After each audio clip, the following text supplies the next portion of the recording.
All right, so welcome everybody. This is a new little series that we're doing. It's talking to store owners, and I'm here with Chris Freeman from Black Project. And Black Project sell paddleboard gear. So that's like your paddles and your fins and all that kind of stuff. So how you going, Chris? Good. Thanks. Nice to chat today, Josh. Yeah, great to have you on. It's been an interesting sort of climate, interesting time over the last couple of weeks. We've seen a lot of things develop. We've got borders shut down and shipping companies, reducing their volumes and all that kind of thing. So maybe we could just start. Tell us a bit about Black Project. Tell us what you do on a day-to-day. Yeah, sure. As you rightly said, we make stand-up paddles and fins, and we also make windsurfing fins. And we ship. We're based in Maui, in Hawaii, and we ship all over the world.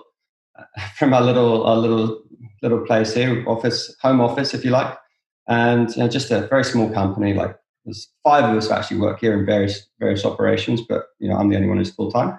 So yeah, this has been a really interesting time for us because it's created some real challenges. But I always like to think there's not problems, there's only solutions. So it's just been a moment of time to just pivot and react and get going and work really. Yeah, it's a fantastic mindset to have. Like when I woke up this morning, I saw an email from you in my inbox, just sort of asking a few questions, and I could tell straight away that you had the right mindset and you're actually tackling this thing, facing it head on, which I think is a really good message for a lot of other store owners to kind of take on board as well. So when the coronavirus thing started shutting stuff down, like what was your situation like? Where was the business at, and what was happening? Well, this has been something that we've been dealing with a little while. We have 3 factories in China, and so we were going through the process of, it's always disruption around Chinese New Year, but then added this, suddenly we've got all our production in place and waiting for the shipping we do in sort of March and April time. So everything's being produced and ordered back in October, November. It's being produced, and then we'll ship it to our dealers worldwide. And so really interesting time for that to happen. So I was essentially managing, keeping an eye on that for a while, and got a real dose of it when I went to a trade show in Japan in February, and actually was in Yokohama with the cruise ship was going off, the Diamond Princess. So I was actually staying in a hotel next to it. So it really brought that home, and I came straight home from Japan and was like, right, this is not good. And realized that I've been thinking about what would we do and so on. But to be honest, even my worst predictions, I was like, I thought I was being dramatic. I was like, really? No, this will go away. And then it pivoted very, very quickly from being a supply issue, because my factory, almost at the same time as my factory, said, it's okay, we've done everything we possible, we've got no staff, they're all working overtime, and everything was ready. It became a demand side problem. And suddenly all of my shops worldwide are not allowed to open. They're shut. And I'm faced with, what do I do? I'm about to ship all the product and there's nowhere to ship it to.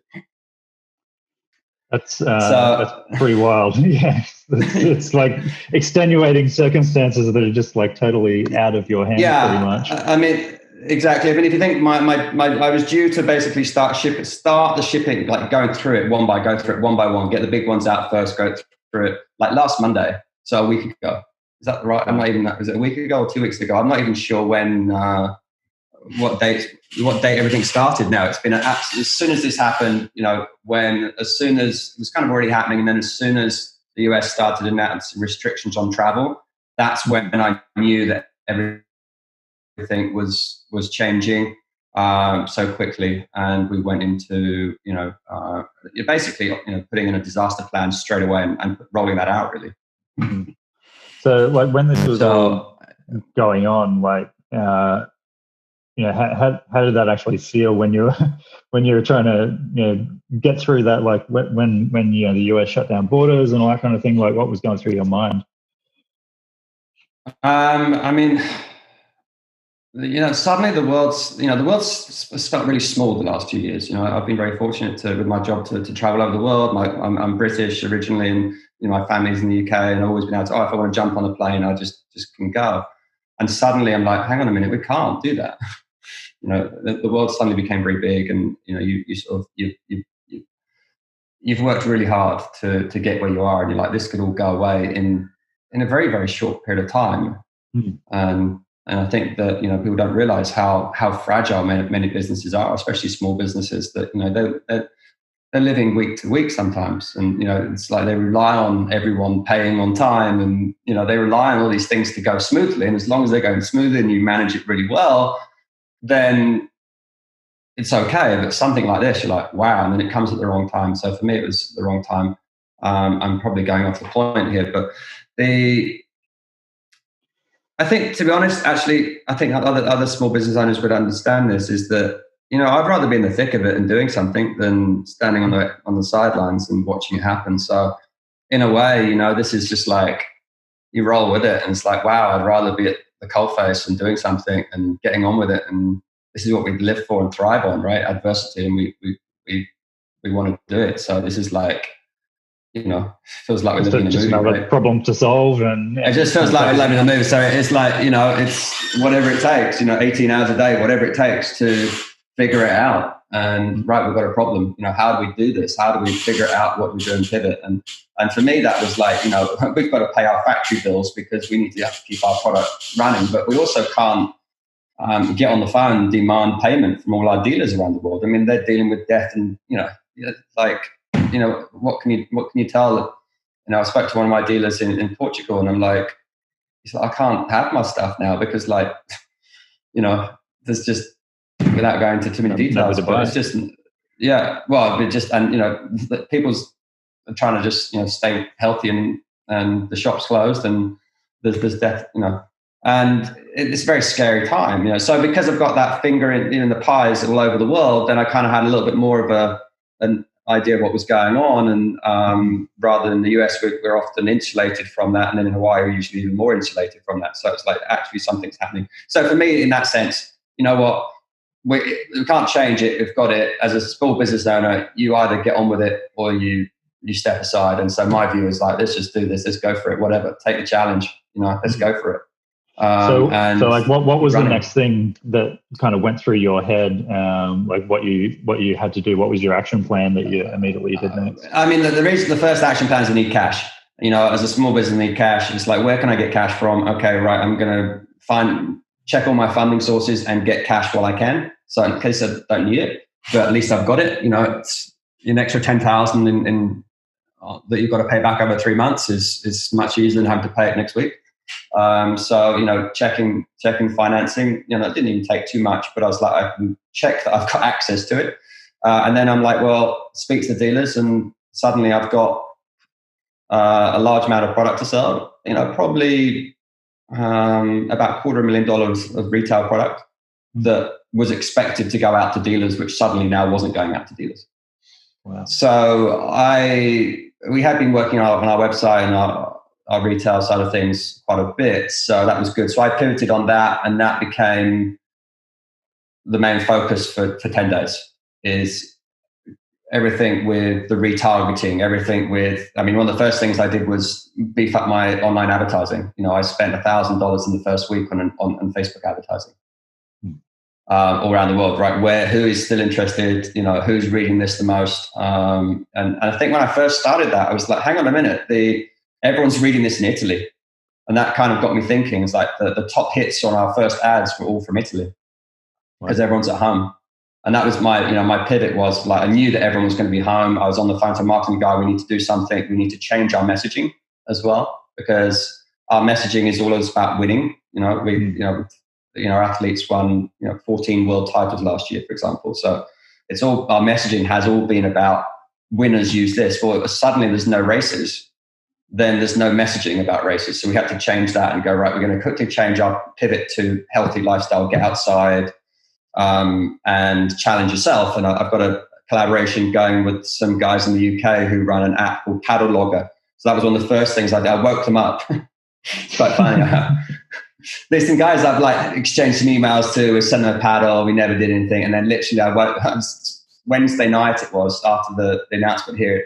And I phoned them up and woke them up. Like, David gets out of bed. He's like, well, I saw this on Facebook. I thought it was a joke. And I'm like, right now that we need to do this, straight away. So there's a few things I did straight away.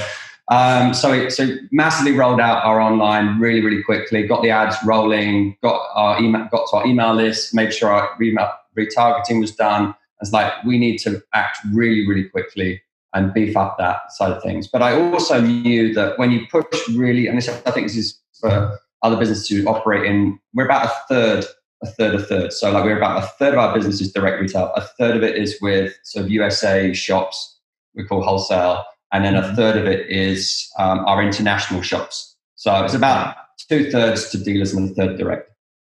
Right. And the trend had been a little bit more going. But I knew that once, if you push the theories, or if you push too hard for direct retail, you upset some of your wholesalers. And I knew that the actions which I had to do, which was go very aggressive online and offer some good promotional things. And one of the first thing I did was actually do a survey through MailChimp. And it was like, fill this survey and I want to learn as much as I can about you and really quickly. And then here's a coupon. And that was one of the best things, the best 2 hours I've ever spent in 5 years was doing that. It was like, get this out to people, get them talking, find out more about them. So next week I can, help them and so on. And that generated the big first bump of sales. But I knew that at the same time, the wholesale clients are so important to me. I didn't want to burn them too much, So I was on the phone to them saying, look, you can't take this product. I'm going to do what I can do to sell it, but I've got a solution for you. And the solution I knew because I already had, the wholesale suites, and it was always on my plan. I was waiting to roll it out. I hadn't had time.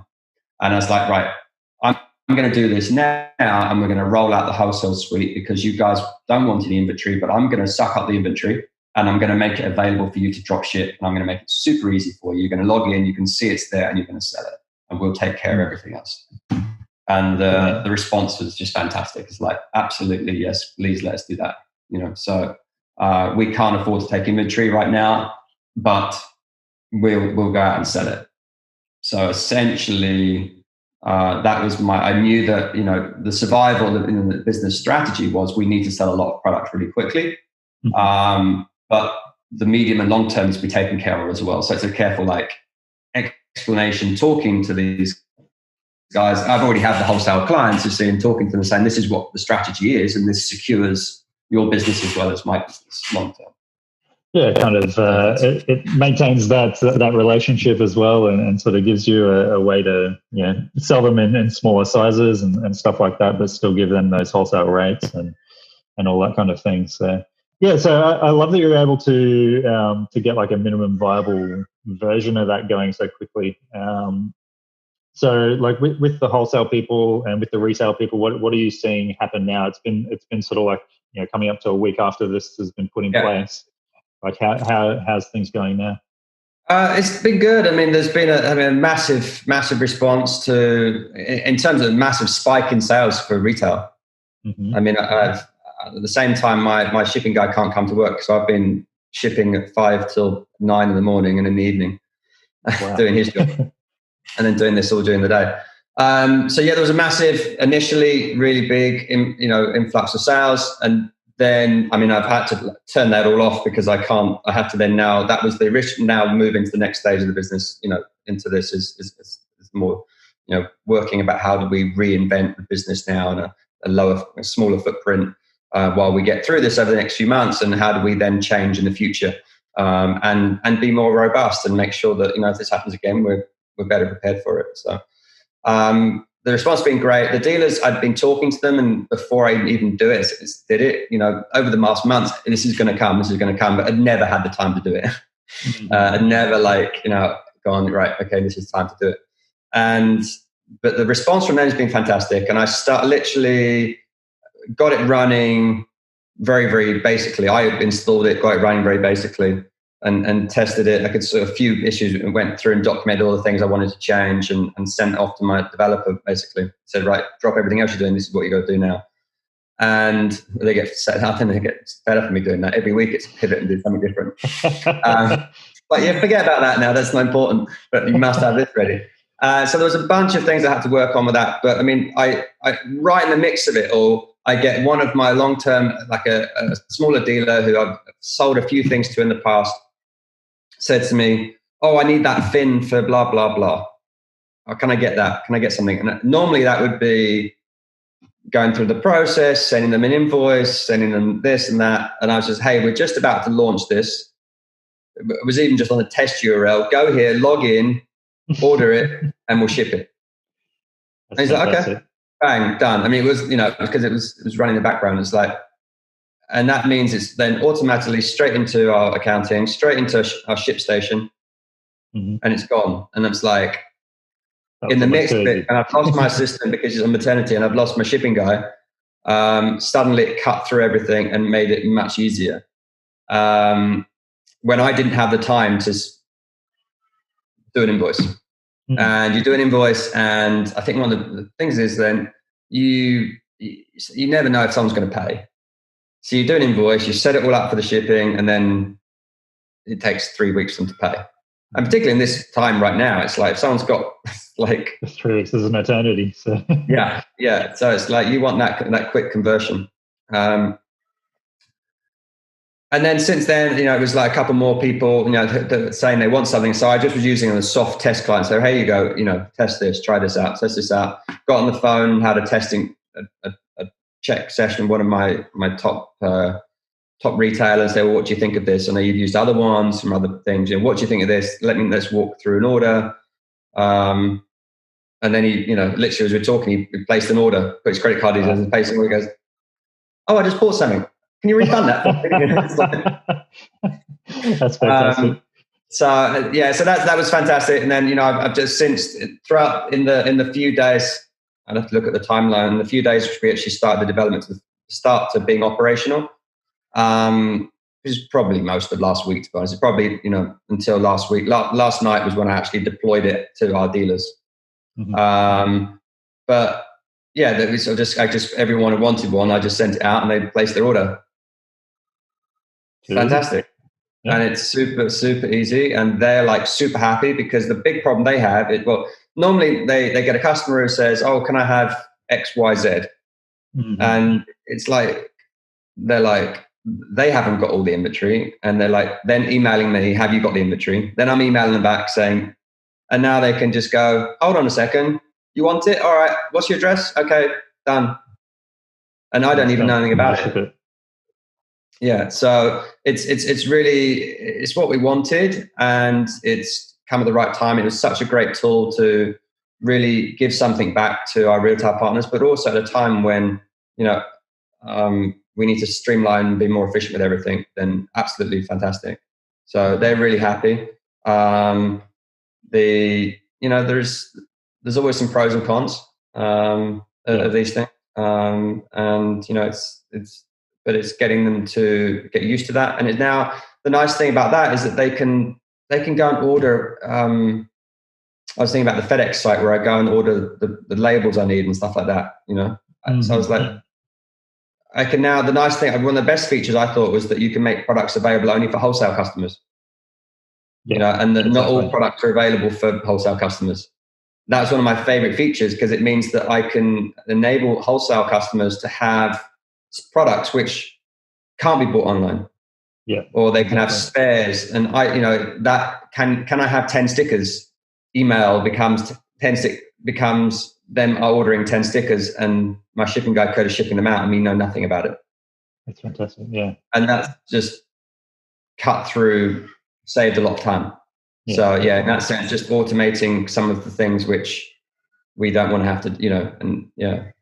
Yeah, and it's a time to sort of look at all those efficiencies and you're making yourself Absolutely. 10 times more efficient. You're going to be able to get 10 times more stuff done. So, all right, well, this has been fantastic. Thanks so much for coming on and talking about your business and sort of how you're battling this weird, crazy situation we're finding ourselves in. I think it's been really valuable for a lot of other store owners as well. But do you have any parting words for folks that are doing it tough out there, or anything you want to say to other store owners? I mean, I've just been all my I've been telling them for a long time, but you've got to have a robust store, and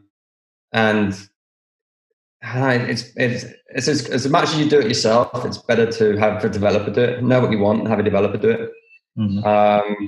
And integrating the wholesale as part of the retail, when we're all small, I mean, you learn a lot. You learn a lot from your wholesalers. I don't want to be just direct, and you're in a lot more locations. And what I find is that we all sell more. They sell more because we sell online, and we sell more because they sell as well. So it does. If you have the right mix, it does it. But I think that this is a really tough time, and we didn't go into doing start our own businesses to have it easy. And that's true. Yeah, I mean, I used to teach economics and business. That was my job before this. And everyone always like, oh, having your own business is one of the good things. It's flexible, it's easy. I'm like, yeah, I don't think I've had a day off since I left. I left teaching like nearly 9 years ago. I left teaching 9 years ago, and I don't think I've had a day off since. But that's what we thrive on, right? So absolutely. I feel, and I've been talking about recently about how living where I live in a kind of a bubble. It's like I crave real life, and this is an opportunity just to get out and do for it. And there's the world is. It's strange to think the world's a different place today than it was a week ago. Yeah, absolutely. And all the rules which we knew a week ago, 2 weeks ago, don't exist anymore. Yeah. And we have to go, right, well, what do we do now? And I think there's going to be different two people who come out of this, two types of people who just get on and do it, whatever it takes. Mm-hmm. And those who sit around and think, oh, well, it would have, it's not my fault, or I'm just going to go surfing or stuff like that.